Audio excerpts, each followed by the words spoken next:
ඉතින් අදත් චුට්ටක් ආවා කතා කරන්න. මොකද්ද මේ සෙනසුරු සෙනසුරු සම්බන්ධව මම කලින් පාර වීඩියෝ එකක් දැම්මා. ඉතින් ඒ වීඩියෝ එකේම දෙවෙනි කොටස විදියට ගත්තත් කමන්නේ. ඇත්තටම මොකද්ද මේ සෙනසුරු අපලේ කියලා තමයි මම කලින් වීඩියෝ එක කතා කරේ. ඉතින් සෙනසුරු අපලේ හැමෝටම එනවනේ. හරි. හැබැයි සමහර අයට සෙනසුරු ලැබුවාම යම්කිසි සුබවාදී භාවයක් පවතිනවා. සමහර අයට සෙනසුරු ලැබුවාම හරි යම් ගැටලුකාරී තත්ත්වයන් මතුවෙනවා. අපි බලමු මොකද්ද මේකට හේතුව. සෙනසුරු ඇයි එහෙම කරන්නේ? එක්කිනෙට එකකුයි තව එක්කිනෙට තව දෙයකුයි ඇයි එහෙම කරන්නේ කියන එකේ ගැටලුවක් එනවනේ. හරි. සෙනසුරු අපලේ හරි සෙනසුරු අපලි කියන්නේ සාමාන්‍යයෙන් මේ ඇත්තටම කතා කරොත් මම කලින් වීඩියෝ එකේ චුට්ටක් විතර මේක පැහැදිලි කරා. ඉතින් සෙනසුරු අපලෙදි බොහෝ දුරට සිද්ධ වෙන්නේ ඕගොල්ලෝ සහ අපි මේ හැම සත්වයක්ම කරගෙන ආපු කුසල තියෙනවා. හරි මම කලින් වීඩියෝ එකේ කිව්වා මේ විශ්වය පවතින්නේ ගබඩාවක් විදියට. හරි මේක කැමති අයට පිළිගන්න පුළුවන් අකමැති අයට පිළිනොගෙන ඉන්න පුළුවන්. හැබැයි කර්ම ශක්තිය කියලා දෙයක් තියෙනවා ලෝකේ. හරි එතකොට ඒ කර්ම ශක්තිය ඔයා කොච්චර දේවල් කරත් හරි අපි හිතමු ඔයා සමාජයට පෙන්වන්නේ සුදු චරිතයක් වුණාට ඇතුළාන්තයෙන් ඔයා එච්චරම හොඳ නැති චරිතයක් නම් ඔයාට මේ කර්ම ශක්තියෙන් ගැලවෙන්න හැකියාවක් නැහැ. සමාජයෙන් ගැලවෙන්න පුළුවන්, නීතියෙන් ගැලවෙන්න පුළුවන්. හරි හෘද සාක්ෂියෙන් ගැලවෙන්න ක්‍රමයක් නැහැ.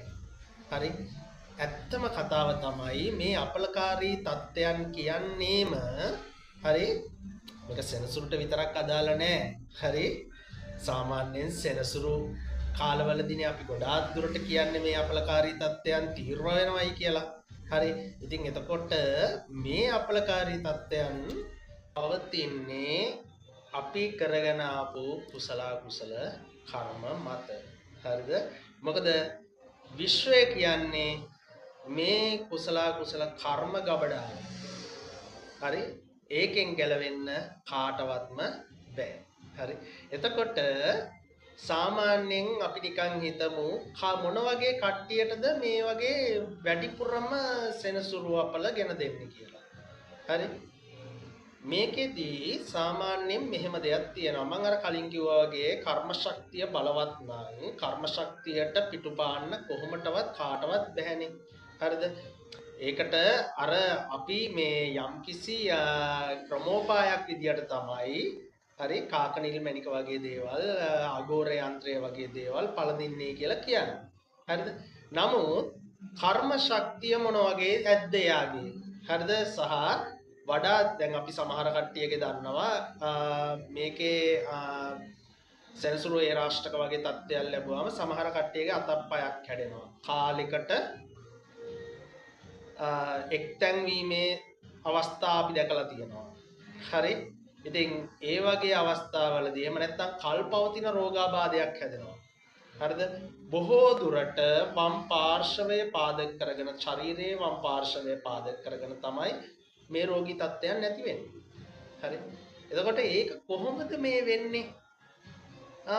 අපි කලින් භවයන් වල අපි කරපු කුසල කොහොමද මේ භවයේදී පටිසම් දෙන්නේ? එහෙම වෙන්න පුළුවන්ද? හරි? එහෙම වෙන්න පුළුවන් කියන එකට කතන්දර නම් ගොඩාක් ඕගොල්ලොත් දන්නවා. හරිද? එතකොට මේ සෙනසුරු බලවත් වෙන තැනදී සෙනසුරු කියන්නේ කර්මය මතක් කරන චාරය. හරි? අපි මෙතුවකට කරගෙන ආපු භවයන් විශාල ප්‍රමාණයක ජීවිත ගණනාවක් අපි අත්විඳලා ඇති. හරි? මේ අපි කියන මේ ශරීරය බුදුදහම මත ගත්තොත් හරි ටික කාලයකට මේක හරියට නිකන් රෙන්ට් එකට අරගෙන ඇවිල්ලා කුලියට අරගෙන ඇවිල්ලා ආයේ දාලා යන දෙයක්. හරි මේ කුලිය තමයි අරගෙන තියෙන්නේ දැන්. අවුරුදු කීපයකට අරගෙන. හරි සාමාන්‍යයෙන් උප්පත්තියේ ඉඳන් අපි හිතමුකෝ මිනිස්සෙක්ගේ ආයු කාලය පවතින්නේ අවුරුදු 80යි කියලා. හරිද? උප්පත්තියේ ඉඳන් අවුරුදු 80 දක්වා මේ කාලයට මේ ශරීරය අපි කුලියට අරගෙන. හරි? ආයි මේක දාලා තව තැනකට යනවා. හැබැයි ඒ යන්නේ කර්ම ශක්තිය මත. හරි? එතකොට මේ සෙනසුරු කියන්නේ කර්ම ශක්තියට විපාක දෙන කාලවකවානුව ගෙන එන තැන. හරි? සෙනසුරු එහෙම නැත්නම් හෙන හුරා හෙන හුරු. හරි? එතකොට හෙන හුරු. හරිද? හෙන ගන්න අපරාධ වලට හුරු උණු. හරි? ඉතින් ඒක මෙහෙමයි. ඔයාගේ අතින් යම්කිසි අවස්ථාවලදී යම් තැන්වලදී මේ භවයේ මතක නැති වෙන්න පුළුවන්. හරි? නමුත් පෙර භවයන් වලදී හරි එක්කෝ ඔයා දැඩි ලෙස මිනිස්සු විවේචනය කරපො. හරි මනුෂ්‍යාත්ම ලබන්නේ නැතිනේ විශාල ප්‍රමාණයක් අපි. හරි දැඩි ලෙස මිනිස්සු විවේචනය කරපො. හරිද? එහෙම නැත්නම් මිනිස්සුන්ට අවලාද අපහාස නින්දා කරපො. හරිද? එහෙම නැත්නම් මිනිස්සුන්ගේ දේ කඩා වඩාගෙන හූරගෙන කාපු. හරිද? දැන් මේවා කියනකොට චුට්ටක් හිත රිදෙනවා. හරි. ඉතින් එහෙම වෙන්න පුළුවන්. හරිද? සමාජයට දෙමව්පියන්ට සලකපු නැති වැඩිහිටියන්ට නිගරු කරු. හරි. එහෙම නැත්නම් සත්තුන්ට පහර දුන්න සත්තුන්ගේ අතපය කඩපු. හරි සත්තු මරා දාපු. හරි. මොනවා හෝ දෙයක්. හරි. පව් ටික කියන්න ගියොත් විශාල වෙලාවක් යනවනේ. හරි.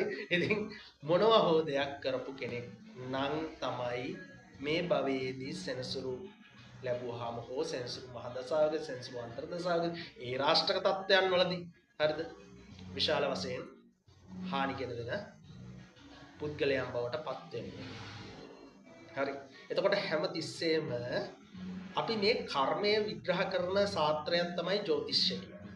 එතකොට කර්මය විග්‍රහ කරනකොට සෙනසුරු ඒ රාෂ්ට්‍රක සෙනසුරු කාලවලදී පවතිනකොට සමහර කට්ටිය ඉන්නවා සෙනසුරු ඒ රාෂ්ට්‍රක පැවතියත් ඒගොල්ලෝ විශාල වශයෙන් දියුණු වෙනවා.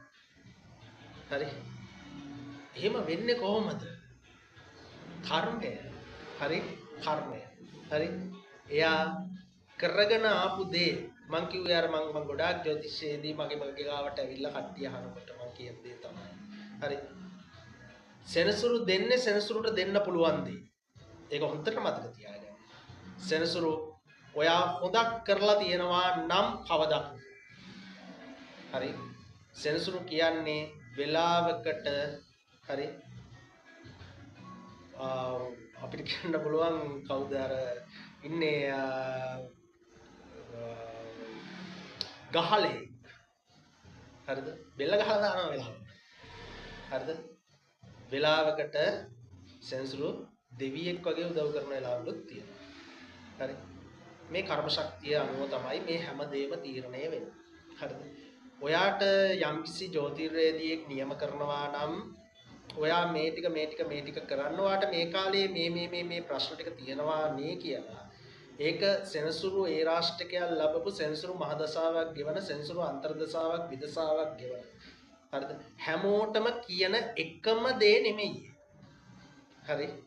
ඒක හොඳට මතක තියාගන්න. එහෙම කියන්නේ ඔයාගේ ග්‍රහචාරයන් සහ ග්‍රහ දෘෂ්ටීන් සහ සෙනසුරුගේ ගමන එයා සම්පූර්ණ නිරීක්ෂණයක් කරනවා. හරි? මොකද මම අර කලින් කිව්වා වගේ මේ ජ්‍යොතිෂය කියන්නේ කර්මය විග්‍රහ කරන ශාස්ත්‍රයක්. හරි. මේ ශාස්ත්‍රයේදී අපි කරන්නේ කර්ම ශක්තිය ගැන මැන බැලීමයි. හරි. ඉතින් එතනදී සෙනසුරු හැසිරෙන විදිය ඔයාට කල් වේලා ඇතුව කියනවා. එතකොට ඒකට අවශ්‍ය පිළියම් ටික ඔයා කරගන්න දැනගන්න ඕනේ. හරි.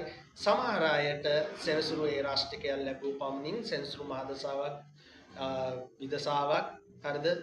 ඒ වගේ දේවල් ලැබුව පමණින් ඒ රාෂ්ට්‍රකයන් ලැබුව පමණින් හරිද? ඒගොල්ලන්ට අහිතකර බලපෑම් සිද්ධ වෙන්නේ නැහැ.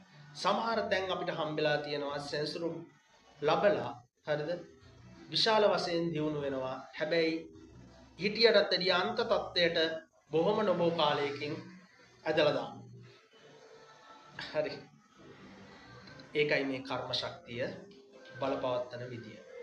හරි. ඒකයි අපි සෙන්සුරු කාලයක් ලැබුවා නම් සෙන්සුරු ඒ රාෂ්ට්‍රකයක් පවතින කෙනෙක්ට කියන්නේ හැකි පමණ පින්දහම් කළ යෙදෙන්න. හරිද? අපි මේ මොන පිළියම දැම්මත් හරිද? කාකනිල් මණිකක් වෙන්න පුළුවන්. එහෙම නැත්නම් සෙන්සුරු සම්බන්ධ වෙන ජීවම් වැඩපිළිවෙලක් වෙන්න පුළුවන් යන්ත්‍ර මන්ත්‍ර පැත්තෙන්. හරිද? මොන දේ දැම්මත් ඒක తాවකාලික ප්ලාස්ටරයක් පමණයි. ඒක ඔයාට සමහරලාට මේ ජීවිතේට පමණක් ඔයාගේ ජීවිතය යහතින් ගෙවන්න අවශ්‍ය වටපිටාව හදන පොඩි ප්ලාස්ටරයක් විතරයි කියන එක හරිද? පැලස්තරයක් සිංහලෙන් කියනවනේ. හරිද? පැලස්තරයක් දැමීම පමණයි මේ කරන්නේ. හරිද? හැබැයි ඔය මොන දේ කරත් කර්මය 100% අපිට නවත්තන්න හැකියාව නැහැ. ඒක හොඳට මතක තියාගන්න.